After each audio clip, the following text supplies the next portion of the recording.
kasih sahabat saya, penasihat Dewan Ulama Tuan Haji Syed Aman Masyari, diraihkan Ustaz Dr. Ismail Safar, Timbalan Ketua Tuan Malaysia, Puan Hajah Mahayani Ibrahim, Encik Tarun Maisar, Ketua Coordination Indian Youth Council Sabah Johor, Encik Syukri bin Osman dan EDK, pengurusi Exim Rider, Dr. Haji Sabawi, pengurusi Giat Johor, Encik Syafi'i, pengurusi KRT Cahaya Masai, para tetamu yang saya raihkan. Seterusnya perwakilan dan pemerhati yang datang dari 8 cawangan kita dan juga beberapa negeri yang bakal membuka gemur. Kalau kita tengok dalam biologi manusia, kalau bayi yang berumur 1 tahun itu baru nak berjalan, kalau naik pesawat dia dapat duduk basenet, harga tiket murah. Jadi kalau bayi yang berumur 1 tahun tu di dalam tu tak berapa nak betul lagi. Jadi kita tahun ni kita pilih tema untuk mengukuh organisasi. Kita nak bayi ini pada tahun kedua dia mampu berjalan dengan baik, dan bukan hanya berjalan, dia boleh berlari dan seterusnya berlari menuju visi kita. So, tema pada tahun kita pilih mengukuh organisasi memacu visi dengan Allah yang Maha Pemurah lagi pengasih. Segala puji bagi Allah Tuhan semesta alam, selawat dan salam atas junjungan besar Nabi SAW. Sidang perwakilan dan pemerhati yang dikasihi, senario ringkas beliau Malaysia 2013. Kita melihat ke belakang seketika bagi mengatur langkah ke hadapan. Beberapa perkara penting berlaku sepanjang tahun 2013. Mei 2013 menyaksikan negara berhadapan dengan pilihan raya umum yang ke-13, PRU yang ke-13. Golongan belia disebut-sebut sebagai golongan penentu sehingga dinyatakan PRU 13 ialah pilihan raya orang muda. Pilihan raya yang bertujukan media baru seperti Facebook, Twitter, Instagram, YouTube, WhatsApp WhatsApp dan sebagainya banyaknya dikuasai oleh golongan belia. PRU 13 juga menyaksikan pertusan keluar mengundi yang tertinggi dalam sejarah demokrasi Malaysia. Pasca PRU 13 menyaksikan isu perkawaman hangat diperkatakan. Provokasi dan pernyataan berbau perkawaman banyak ditunjukkan oleh media cetak sehingga menimbulkan kekesalan antara kaum. Apa yang berlaku sebenarnya berlaku bukanlah polarisasi kaum antara Cina melalui India dan lain-lain, tapi lebih kepada polarisasi golongan bandar dan luar bandar. Kita melihat jurang yang semakin ketaru antara golongan belia di bandar yang terdedah dengan maklumat dan juga belia yang ada di kampung yang terbatas dari capaian maklumat. Apa yang ketaru pasca pilihan raya ialah kenaikan harga barang. Kita pasal kenaikan harga barang ni bukan hanya kita sebutkan dalam jabatan saya itu, dalam MBM ini pun dia bangkitkan isu kenaikan harga barang yang dibawa oleh Menteri kita KJ dalam sidang parlimen dalam mesyuarat kabinet. Yang hanya dikatakan hingga hari ini, kenaikan harga barang yang menjadikan kos harga hidup semakin tinggi ini memberi impak yang besar pada kehidupan golongan belia. Kenaikan harga barang ini bertambah buruk dengan langkah kerajaan Malaysia menerusi dasar rasionalisasi subsidi yang antara lainnya bertujuan mengurangkan beban hutang negara yang semakin parah. Rasionalisasi subsidi pada tahun 2013 amat dirasai dengan pengurangan subsidi petrol RON 95 dan diesel yang mengakibatkan kenaikan harga petrol dan diesel pada awal September 2013 yang lepas. Bajet tahun 2014 yang dibentangkan oleh Yang Berhormat Perdana Menteri telah turut mengurangkan subsidi bagi guru sebanyak 34%. Pengurangan subsidi elektrik dan gas juga berkuat kuasa dari Januari 2014 yang mengakibatkan kenaikan tarif elektrik. Kadar betul juga diwar-warkan akan dinaikkan menjelang Januari 2014. Walaupun akhirnya kerajaan membatalkan hasil tersebut dengan memberikan jumlah pampasan kepada pemegang kuasa itu. Walaupun betul tak naik, tapi peniaga dah naikkan harga lah. Kita tak kira walaupun harga betul tak naik. Apapun justifikasi kerajaan berdasar rasionalisasi ini tanpa mampu kita nafikan, ia membawa kepada kenaikan harga barang yang hampir menyeluruh. Hampir seluruh barang-barang yang ada dinaikkan harga. Hal ini memberi impak yang besar pada kehidupan belia di Malaysia. Kenaikan gaji yang tidak setara dengan kenaikan harga barangan semakin menjerut kehidupan. Kesempitan ekonomi ini berkesan pada pelbagai sudut lain dalam kehidupan. Jadi kita tidak hanya berbicara tentang sudut ekonomi, tapi juga mencakupi aspek-aspek yang lain. Antara kesan langsung kesempitan ekonomi dan juga sosial. Hubungan kekeluargaan suami isteri, bapa dan anak-anak yang berpunca daripada peningkatan kadar stres yang tinggi kerana tak cukup duit untuk menjalani kehidupan dan kurang masa untuk bersama keluarga. Bagi yang belum rumah tangga, ada perwakilan yang belum kahwin ini, kenaikan kos membangkitkan hasrat untuk mendirikan rumah tangga tangguh selama ini. Kesan yang lain juga perlu dirasai dari kesihatan, pendidikan anak-anak, keagamaan dan berbagai aspek lain. Terlalu banyak kesan kenaikan kos hidup dalam kehidupan belia untuk kita nukilkan di sini. Kadar pengangguran juga semakin meningkat setiap tahun. Data dari Jabatan Perangkat Negara menunjukkan kadar pengangguran negara daripada kadar 3% sepanjang 2013 dengan data akhir pada 3.4% pada penghujung 2013. Kuasa hidup yang semakin meningkat ditambah dengan kadar pengangguran yang juga semakin meningkat benar-benar menyebabkan semua pihak. Golongan belia juga adalah golongan yang paling golongan yang menerima kesan yang paling besar dalam situasi ini. Sidang perwakilan dan pemaki yang dikasihi, visi Gema menjadi sebuah gerakan belia unggul di Malaysia. Kementerian yang melanda golongan belia Malaysia ini menuntut untuk kita memainkan peranan untuk membawa perubahan yang positif sesuai dengan corak kata Gema bersama menjadi perubahan. Ini tema PPN kita yang pertama. Hakikat perubahan dalam apapun bentuknya bukanlah sesuatu yang mudah dilaksanakan. Ia menuntut komitmen dan pengorbanan yang tinggi dari semua penggerak perubahan. Dalam menggalas amanah yang berat ini, Gema sebagai sebuah NGO yang baru perlu mempersiap dan melengkapkan organisasi dengan ciri-ciri yang diperlukan. Antara ciri utama yang perlu ada adalah membina kejelasan visi yang perlu dihayati oleh semua ahli dan penggerak Gema yang akan memandu organisasi ke arah hal tuju yang sama. Seperti yang telah kita sama-sama bincangkan dalam 2 siri sanggar kerja Lembaga Pusat dan Kepentingan Negeri pada bulan Mac dan Jun 2013, visi Gema yang telah kita persetujui bersama adalah untuk menjadi sebuah gerakan belia unggul di Malaysia. Visi ini membawa maksud kita ingin menjadi sebuah NGO belia yang terbaik di Malaysia. Ini satu cita-cita umum yang memerlukan usaha yang luar daripada biasa. Pepatah menyebutkan perahu ulung tidak akan lahir di laut yang tenang. Begitu juga kita NGO ulung yang kita cita-citakan tidak akan lahir dari gerak kerja yang biasa-biasa, kerja yang sambil lewat asal siap ibarat melepaskan batu di tangga. Ia memerlukan usaha keras yang tidak mengenal jenuh dan putus asa, usaha yang berstrategi dan bersistematik, digerakkan secara kolektif oleh saf pimpinan yang utuh dan padu menghadapi gelora cabaran yang datang di berbagai sudut dan penjuru, dibatasi dalam keterbatasan sumber yang ada. Hanya dengan ramuan-ramuan ini diiringi dengan penyerahan yang bulat pada Tuhan, pada Allah, kita akan dapat muncul sebagai NGO unggul yang akan mengubah landscape belia di Malaysia. Pada masa yang sama kita tidak mahu hanya syok sendiri dalam membuat penilaian ciri-ciri unggul sebuah NGO. Untuk itu kita meletakkan 5 tanda aras utama yang akan menjadi kayu ukur keunggulan sebuah NGO. 5 tanda aras tersebut adalah seperti berikut. Yang pertama, keahlian. Bilangan keahlian merupakan kayu ukur utama dalam menentukan keunggulan sebuah NGO. Keahlian menggambarkan kekuatan dan pengaruh.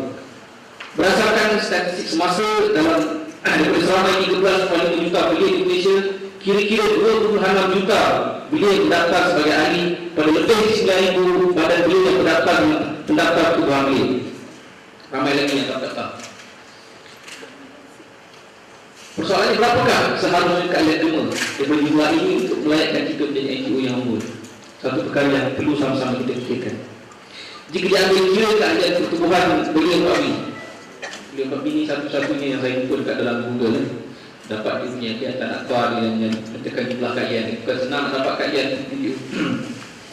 So belia babi yang didaftarkan pada tahun 1965, bilangan keahlian mereka adalah sebanyak 45,000 pada tahun 2012 yang dilakukan dalam akbar. Jadi keahlian dia sebanyak 300,000 lebih. So tahun 2011 dia buat pembersihan keahlian. Mana yang lebih 40 tahun dibuang-buang tinggal 45,000. So Gema boleh meletakkan sasaran keahlian 12,000 menjelang tahun 2015. Kalau kita bandingkan dengan Pak B tahun 65 kan, kalau 12,000 tu kira bolehlah sebagai sebuah NGO yang baru. Yang keduanya, pengiktirafan daripada institusi kerajaan dan rakyat NGO. Pengiktirafan daripada pihak ketiga adalah satu kali ukur mudah dalam menentukan keunggulan sebuah NGO. Pihak ketiga ini mengagumi institusi kerajaan di Kementerian Belia dan Sukan, pendaftar pertubuhan belia maupun dari rakan-rakan NGO yang lain. Setakat ini 8 tahun melalui Kabinet Belia Negara, kerajaan mengiktiraf tokoh-tokoh belia negara melalui anugerah belia negara. Anugerah ini boleh kita jadikan sebagai salah satu ukur dalam agama. Walaupun tahun-tahun yang dapat anugerah ini biasanya pengurusi NTM, itulah presiden boleh dapat atau tidak. Apapun kita boleh letakkan sebagai ukur dalam menentukan keunggulan agama. Yang ketiga, keahlian yang merangkumi pelbagai bangsa. Kita telah menetapkan dari awal pertumbuhan agama bahawa kita adalah sebuah NGO pelbagai bangsa. Ini satu usaha berani dalam memecahkan stereotip gerakan belia Malaysia yang secara umumnya bergerak melalui pemisahan bangsa. Jangan kita lihat NGO yang berbelah bangsa. So, kita berani untuk menyatakan bahawa kita NGO yang berbelah bangsa. Untuk itu, tanda aras ketiga dalam mengukur pertumbuhan agama ialah kewujudan pelbagai bangsa dalam daftar keahlian agama. Setakat ini belum ada lagi yang sisa kita. InsyaAllah akan datang kita akan buka keahlian dengan lebih aktif. Yang keempat, cawangan yang menyeluruh. Tanda aras keempat dalam menentukan keunggulan agama ialah kewujudan cawangan yang luas merangkumi seluruh penduduk tanah air dari Johor, Perlis, Sabah dan Sarawak. Setakat ini kita telah memiliki 8 cawangan negeri dengan 3 negeri dalam proses perubahan cawangan. Cawangan pada hari ini yang bersifat negeri mungkin perlu diubah pada masa akan datang untuk turut mengenalkan kewujudan cawangan di peringkat daerah-daerah. InsyaAllah kita boleh bincangkan pada masa akan datang. Yang kelima, keuangan yang mandiri. Kita juga harus memiliki keuangan, kita juga harus memiliki kekuatan dari sudut keuangan. Aspek keuangan amat penting untuk memastikan aktivisme agama tidak terecat dengan kekurangan sumber keuangan. Oleh itu, NGO yang bersifat mandiri dari sudut keuangan kita letakkan sebagai tanda aras terakhir dalam mengukur keunggulan agama. Cita-cita dan visi agama melangit ini, namun kita meyakini bahawa mimpi semalam adalah kenyataan hari ini dan impian hari ini adalah kenyataan hari esok. InsyaAllah. Tidak perwakilan dan pemerhatian dikasih. Matlamat kewujudan agama. Visi yang jelas memandu kita ke destinasi yang ingin kita tuju. Manakala matlamat pula menjelaskan sebab-sebab kewujudan agama. Agama wujud sebagai sebuah NGO yang melaksanakan 4 matlamat yang telah kita gariskan dalam perlembagaan. 4 matlamat tersebut adalah seperti berikut. Yang pertama, yang mengumpulkan anak muda Malaysia di atas dasar perpaduan serta membina kepribadian diri yang baik, berhikmat tinggi, moderat dan progresif. Matlamat ini bermaksud agama perlu melaksanakan program-program yang akan mengumpulkan seramai mungkin anak muda dalam bidang-bidang yang berbagai yang diminati oleh golongan beliau. Alhamdulillah, agama di peringkat negeri dan berusaha menganjurkan berbagai program sesuai dengan matlamat mengumpulkan anak muda. Namun kita tidak boleh sekadar mengumpulkan anak muda semata-mata. Kita perlu juga mengajak mereka untuk bersama-sama dengan agama sebagai ahli dan seterusnya bersama-sama meningkatkan kepribadian diri masing-masing untuk mencapai ciri berhikmat tinggi, moderat dan progresif. Yang kedua, meningkatkan taraf pendidikan dan sosioekonomi anak muda Malaysia bagi mewujudkan masyarakat yang makmur dan sejahtera. Secara belia yang kita paparkan pada awal ucapan dasar ini perlu kita ubah melalui program-program meningkatkan taraf pendidikan dan sosioekonomi golongan belia. Kita percaya pendidikan merupakan komponen utama dalam meningkatkan taraf sosioekonomi anak muda Malaysia dalam mewujudkan masyarakat yang makmur dan sejahtera. Dengan kata lain, peningkatan taraf sosioekonomi akan berlaku seiring peningkatan taraf pendidikan. Ini satu matlamat penting yang perlu kita terokai bersama sepenuhnya. Setakat ini kita masih belum lagi betul-betul melaksanakan matlamat ini. Dalam kedepannya 10.5 juta belia bukan graduan yang disebutkan dalam PPN yang utama merupakan kumpulan sasar yang utama. Maka pendidikan vocational perlu menjadi kumpulan agama. Jawatan Kuasa Pusat agama dalam usaha merintis satu usaha kerjasama dengan KED, Cat On-Site Services Sdn Bhd, sebuah syarikat pengendali latihan berkaitan timpalan dan bidang yang berkaitan dengannya. Ini salah satu langkah kecil dan memberi peluang kepada ahli-ahli agama khususnya dan golongan belia umumnya untuk meningkatkan taraf pendidikan masing-masing dalam bidang timpalan dan yang berkaitan dengannya. Selain itu, bidang keusahaan juga boleh kita manfaatkan untuk menjaga lebih banyak peluang ekonomi pada kelompok belia. Itu orang yang bergraduan seharusnya mampu untuk menciptakan peluang ekonomi, mampu memberi peluang ekonomi pada golongan belia yang tidak terkeluar untuk ke universiti. Banyak lagi usaha lain yang boleh kita gerakkan bersama untuk mencapai matlamat kedua ini. Selain itu, kerjasama juga perlu dijalankan dengan institusi kerajaan yang bertanggungjawab meningkatkan taraf pendidikan dan sosioekonomi belia, seperti Kementerian Belia dan Sukan, Kementerian Pengelolaan Luar Bandar dan Wilayah, Kementerian Pendidikan dan kementerian yang lain. Matlamat yang ketiga, memupuk keadilan dan kesejahteraan sosial serta memberantas kejahilan, kemiskinan dan keruntuhan moral dalam masyarakat, dalam kalangan masyarakat. Matlamat ketiga menuntut Gema untuk mainkan peranan penting dalam memperjuangkan keadilan serta memupuk sifat cinta dan keadilan yang akhirnya akan membawa kepada kesejahteraan sosial dalam masyarakat. Usaha ini dapat dilakukan dengan memberantas kejahilan dan budaya patrol serta berusaha memperbaiki kerugian moral yang akan merosakkan kesejahteraan sosial masyarakat. Gema juga harus berusaha memberikan kesedaran kepada golongan beliau agar isu-isu kezaliman dan penindasan yang berlaku di luar negara dan juga di seluruh dunia. Banyak usaha yang telah kita lakukan sepanjang tahun 2013 untuk memastikan matlamat ini tercapai. Antara kempen besar yang kita lakukan, silence is not an option, atau SINAO. Ia satu kempen memberikan kesedaran kepada masyarakat akan apa yang berlaku di Mesir, di mana hak dan keadilan rakyat dinafikan oleh pihak kudeta negara. Selain itu, kita juga terlibat dalam menganjurkan kempen Malaysia 20 Mac di Jerusalem, MyGNJ. Ia satu usaha memberikan kesedaran tentang kezaliman yang berlaku di Palestin. Isu-isu dalam negara juga tidak kita lupakan. Antara lainnya, Gema mengeluarkan datang akbar menyeru supaya isu-isu perkawanan pasca PKP 13 tidak dimainkan oleh mana pihak yang akan mengganggu kesejahteraan masyarakat. Matlamat keempat, menjalin hubungan dan kerjasama dengan pihak yang berkongsi aspirasi dan matlamat yang sama dengan Gema bagi memajukan kepentingan masyarakat dan negara. Matlamat keempat yang kita letakkan ialah untuk kita menjalin kerjasama dan NOK dengan pihak-pihak di dalam maupun di luar negara. Kita percaya bahawa Gema bukanlah satu-satunya NGO atau institusi yang mempunyai hasrat murni membawa perubahan positif dalam masyarakat. Kita juga mengisahkan bahawa tanggungjawab yang berat ini tidak akan mampu kita pikul secara bersendirian. Kita amat memerlukan pihak-pihak lain untuk bersama-sama menjadikan matlamat Gema. Untuk itu kita perlu menjalin kerjasama dengan siapa saja asal saja ia selaras dengan aspirasi dan matlamat Gema. Sahabat-sahabat perwakilan dan pemerhati, Rancangan Gema 2013-2015. Bagi mencapai visi dan melaksanakan matlamat besar Gema, kita memerlukan usaha-usaha keras yang dilaksanakan secara strategik dan terancang. Untuk itu kita telah sama-sama mengadakan sesi sanggar kerja bagi menghasilkan Rancangan Gema 2013-2015. Kita telah sama-sama putuskan rancangan kerja yang lepas bahawa Rancangan Gema bagi tahun 2013 hingga tahun 2015 akan dipandu oleh 10 bidang penghasilan utama atau Key Result Area, KRE. Dalam 10 KRE ini kita kembangkan menjadi 27 sasaran strategi. Dalam bentuk kod yang berjangka, Gema bergerak dengan 14-10-27. Satu visi, 4 matlamat, 10 KRE dan 27 sasaran strategi. Balik ini kenapa kodnya? Nak masuk ke tadi. Dalam 10 KRE ini, 3 adalah merupakan enablers yang menjadi tapak atau foundation pada pertumbuhan dan pengembangan organisasi. Kukuhnya 3 bidang ini akan memastikan kekukuhan struktur Gema. 3 bidang tersebut adalah pengurusan organisasi yang mengandungi 5 sasaran strategik, pembangunan ahli dan pembinaan dengan 3 sasaran strategik, serta jaringan dan perhubungan dengan 4 sasaran strategik. Kepimpinan tertinggi di peringkat pusat maupun negeri harus menitik beratkan ketiga-tiga bidang ini. 7 KRE yang lain merupakan fokus area atau medan fokus aktivisme Gema. Melalui 7 bidang inilah Gema akan berinteraksi dengan golongan belia dan seterusnya mencapai para matlamat yang dinyatakan di atas. 7 medan fokus tersebut adalah seperti berikut. Yang pertama, pembangunan keluarga dulu. Yang kedua, sukan dan rekreasi. Yang ketiga, media dan seni. Yang keempat, khidmat masyarakat. Yang kelima, masyarakat madani. Yang keenam, ekonomi dan kewangan. Dan yang ketujuh, pendidikan.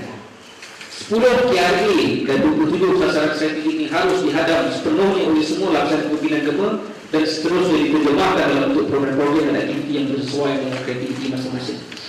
Para perwakilan dan pemerhati sekalian, mengukuh organisasi memacu visi. Stephen Covey dalam bukunya yang terkenal, Seven Habits of Highly Effective People, ada menyebutkan bahawa private victory always precedes public victory. Kejayaan dalaman sentiasa mendahului kejayaan luaran. Ini satu pendekatan inside out atau dalam keluar dalam menghadapi apa yang ditawarkan dalam kehidupan. Dalam konteks organisasi yang kita kasih ini, pendekatan yang sama perlu kita laksanakan. Kejayaan kita dalam membina kekuatan dalam organisasi menjadi penentu dalam kita memacu usaha-usaha menggapai visi. Ibarat pokok yang tinggi menggapai awal akan jauh menjengkam bumi. Tapak asas dengan organisasi Gema ini perlu kukuh supaya di atas dapat kita bina bangunan tinggi yang bersekam indah. Kita tidak mampu organisasi yang kita asaskan dengan keringat dan air mata ini. Kita baik dengan berlalunya waktu. Pengukuhan organisasi ini bermula dengan memantapkan pengurusan dalaman organisasi kita. Ini merupakan KIA pertama dalam pelaksanaan agama. Kita perlu membina prasarana organisasi yang efektif, termasuk wujudnya pejabat agama pusat dan semua cawangan negeri. Ada yang kita akan sepenuh masa yang bertugas, serta Facebook dalam masa sesawang yang berfungsi dan aktif. Selain itu, kita juga harus melaksanakan urus takdir organisasi yang baik. Urus takdir yang baik itu termasuklah kepatuhan pada peraturan-peraturan yang ditetapkan oleh pendaftar petugas belia RUI, serta merupakan sistem dan kaedah pengurusan yang terbaik yang akhirnya mengakibatkan tata kelola organisasi yang efektif dan cemerlang. Termasuk juga dalam aspek pengurusan organisasi ini ialah peluang untuk kita memiliki sumber dana yang mapan, sumber yang mencukupi untuk menampung aspek pengurusan organisasi dalam perjalanan aktiviti. Kita dapat lihat bagaimana perjalanan aktiviti GEMA di peringkat negeri pada tahun 2013. Banyak terbantu disebabkan kekurangan sumber kewangan. Banyak negeri kata tak ada duit, no money no talk. Tak ada duit tak boleh nak jalan.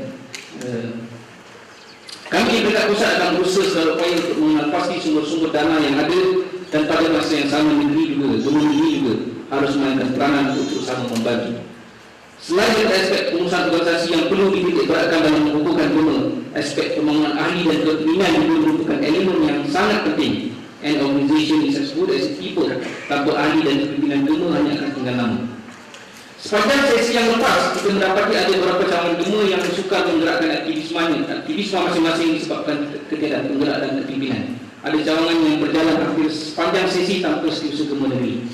Setiausaha adalah ibarat pemandu dalam sebuah kenderaan. Tanpa pemandu kenderaan tidak akan bergerak. Begitu juga lah organisasi. Kita tidak nafikan ada di kalangan penggerak dan pimpinan yang berpindah atas sebab kerjaya. Ini satu lumrah dalam keadaan hidup orang muda yang sedang memilih kerjayanya. Namun bahagia GEMA perlu terus bergerak.